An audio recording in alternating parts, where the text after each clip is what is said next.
गोस्वामी तुलसीदास जी का चरित्र चल रहा है।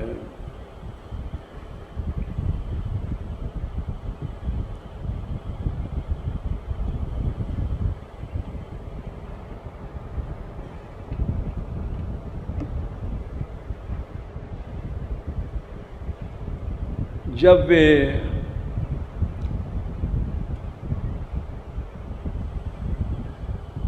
पंद्रह साल की अवस्था में उनका रत्नावली से ब्याह हुआ था, 20 वर्ष की अवस्था में घर छोड़ दिया।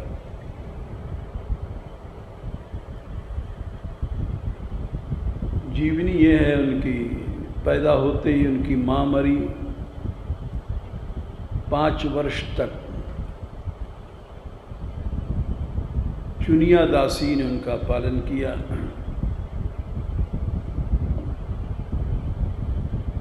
2 वर्ष तक भगवती पार्वती ने वृद्धा बुढ़िया का रूप बना करके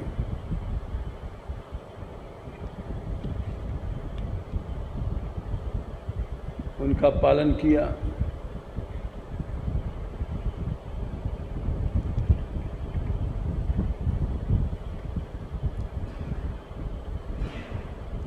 पाँच दो सात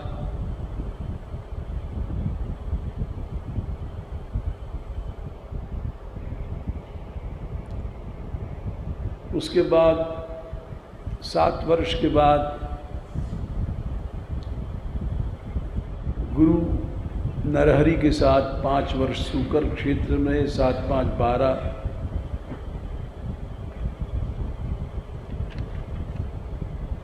3 वर्ष शेष सनातन जी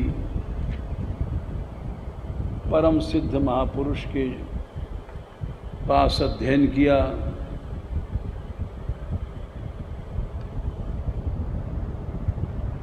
12 3 15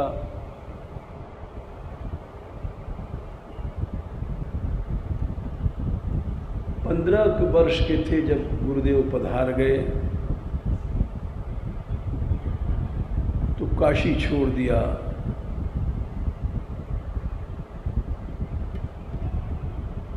काशी अच्छी नहीं लगी क्योंकि वो गुरुदेव का विरह उनको सताया।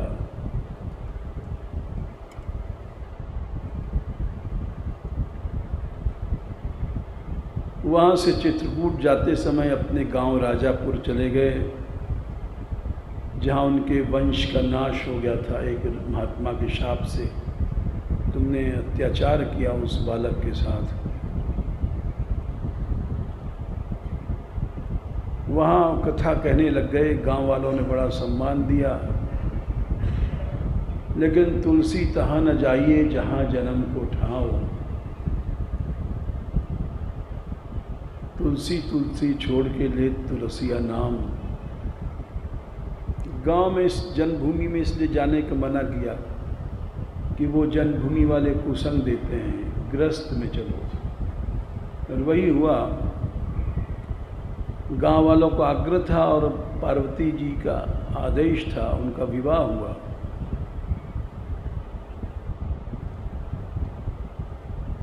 पंद्रह वर्ष की अवस्था में विवाह हुआ।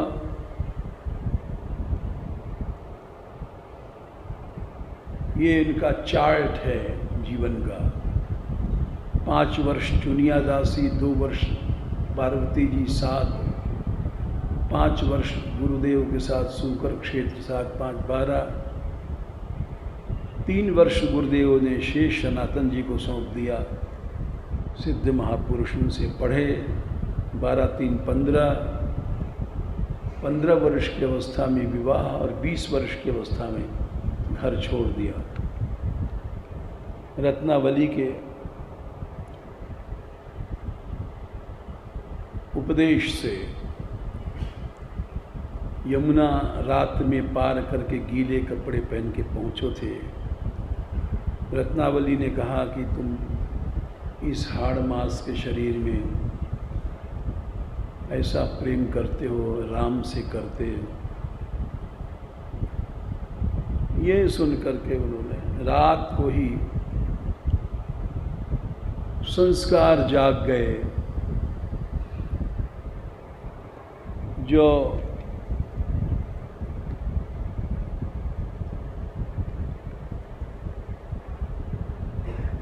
विरक्त महापुरुष के साथ रहे और उस दिन से उन्होंने सोच लिया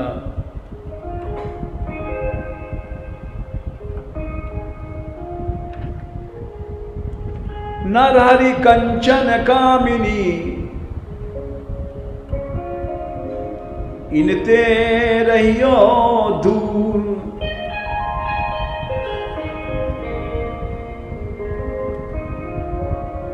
जो चाहिए कल्याण निज राम दरस भरपूर।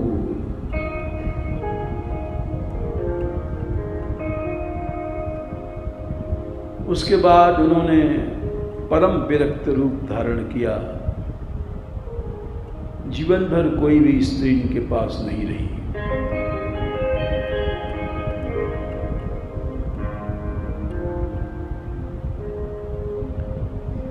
रत्नावली की ठोकर ने इनको राम से मिला दिया।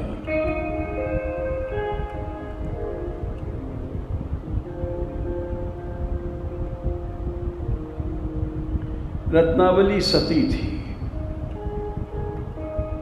जब उस रात को रत्नावली के उद्बोधन से चले गए, जमुना किनारे किनारे प्रयाग साधु बन गए।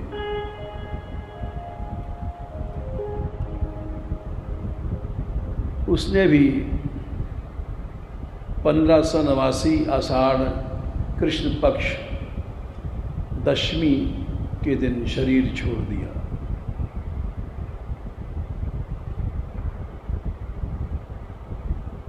(1583) में ब्याह हुआ था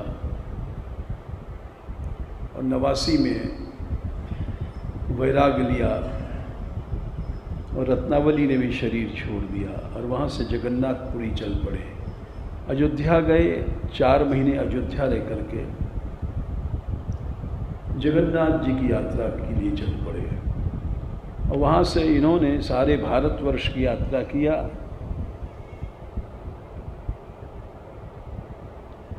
चौदह वर्ष 10 महीने 17 दिन में, लगभग 15 वर्ष।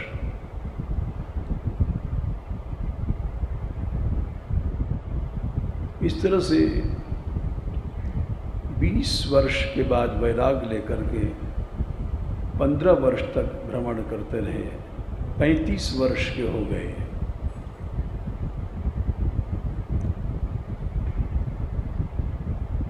जगन्नाथपुरी जाते समय 2 घटनाएं भईं। कल बताया था, हरिराम नाम का एक ब्राह्मण पुत्र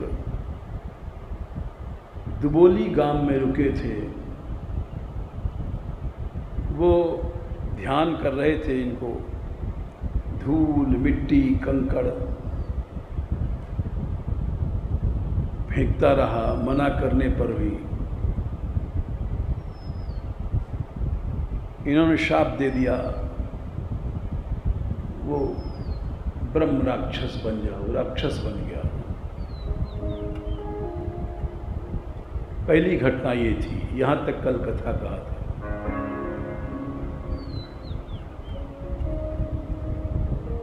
दूसरी घटना ये थी,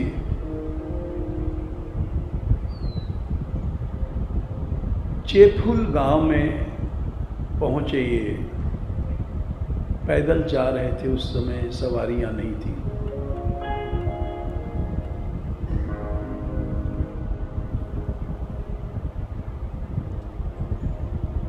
एक बुढ़िया थी, ब्राह्मणी थी, विधवा थी, गरीब थी।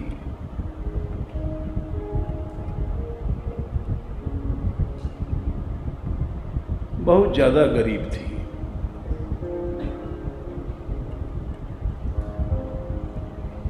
किंतु बड़ी दयामयी थी।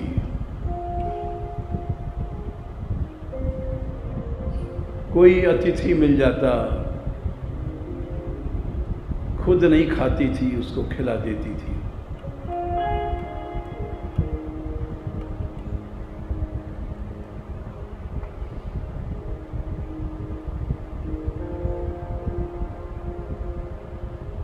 गोस्वामी तुलसीदास जी उस गांव में पहुंचे।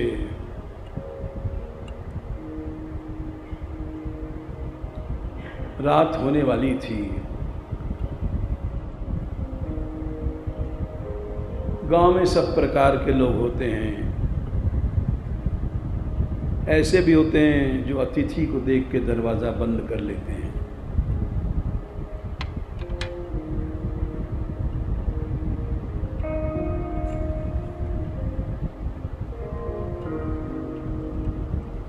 हमारे साथ भी एक घटना घटी थी।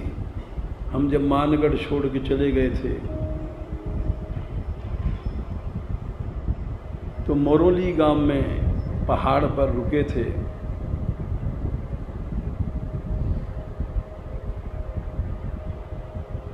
गांव में उधर लाइट नहीं थी,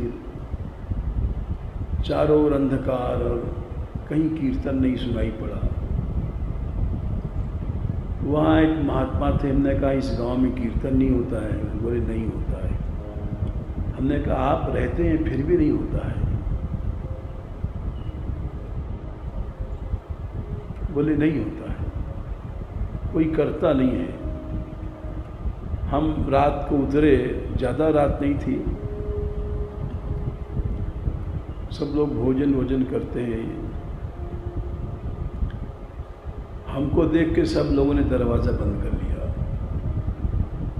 मोटा बाबा आ गया, मोटा बाबा आ गया।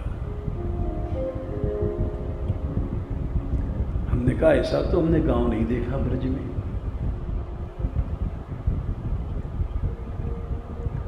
तो हमने वहाँ पूछा कि क्या कोई गलत घटना घटी है, मोटा बाबा देख के आप लोग डर रहे हैं।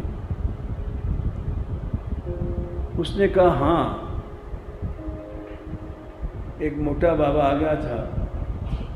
उसने कहा तुम उगाही मतलब घर घर से अनाज लेता था, नहीं दोगे तो तुम्हारे बच्चे मर जाएंगे।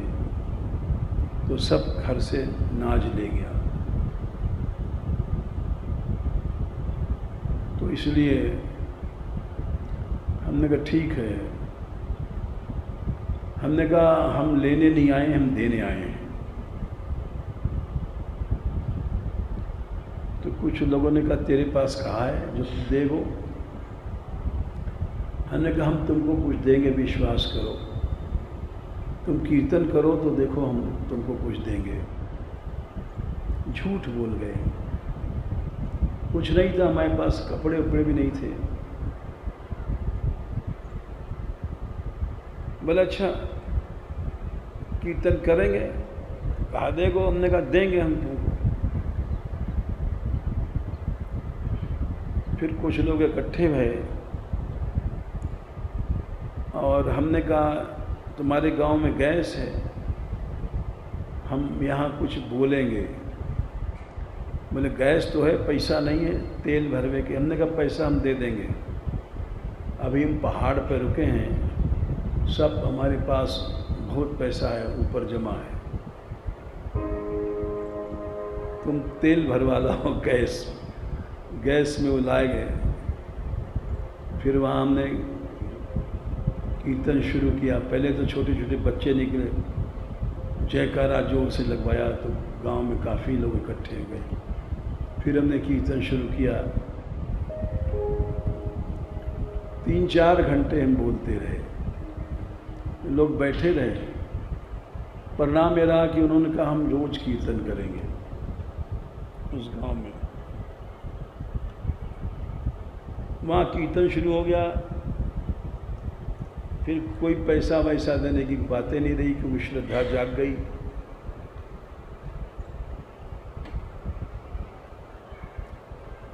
तो आज भी उसके पास का एक गांव का ब्रजवासी आया था, शायद चला गया होगा। हमने कहा था रुकना, तो वहाँ अब भी लोग याद करते हैं। तो ऐसी घटनाएं जीवन में घटती हैं। तुलसीदास जी भी जिस गांव में पहुँचे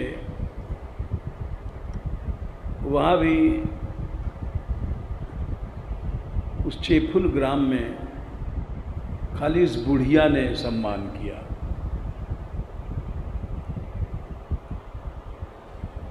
गोसाई जी को देख करके, आओ महाराज, थके थे रुक गए, भोजन करो। बोले अब तो माँ रात हो रही है, क्या करेंगे, सवेरे कर लेंगे। नहीं, सवेरे नहीं, अभी कर।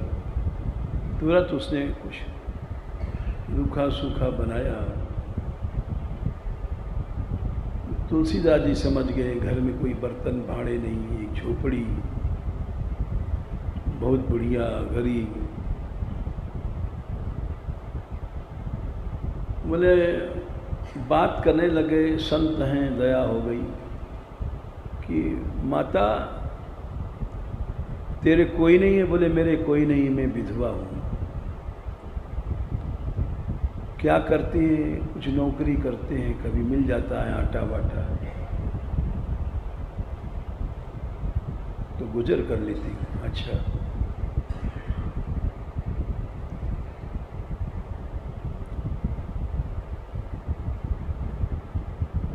उसकी श्रद्धा देख करके तुलसीदास जी के हृदय पिघल गया।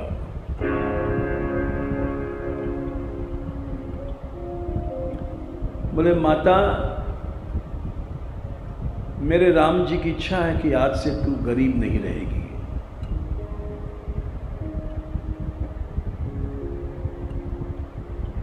जिस चीज पर हाथ धर देगी वो अक्षय हो जाएगी। मैं जा रहा हूं कह के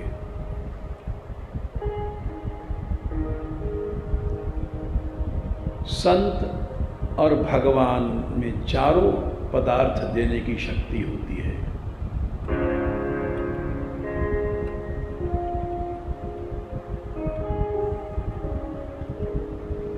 सूरदास जी लिखा है, होए अटल जगदीश भजन में, अनायास चारु फल पावे।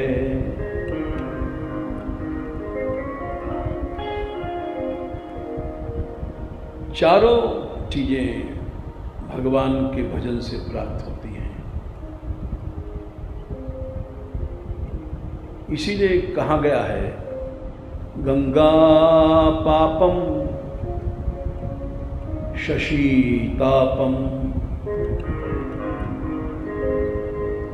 दैन्यम कल्पतरुस्तथा।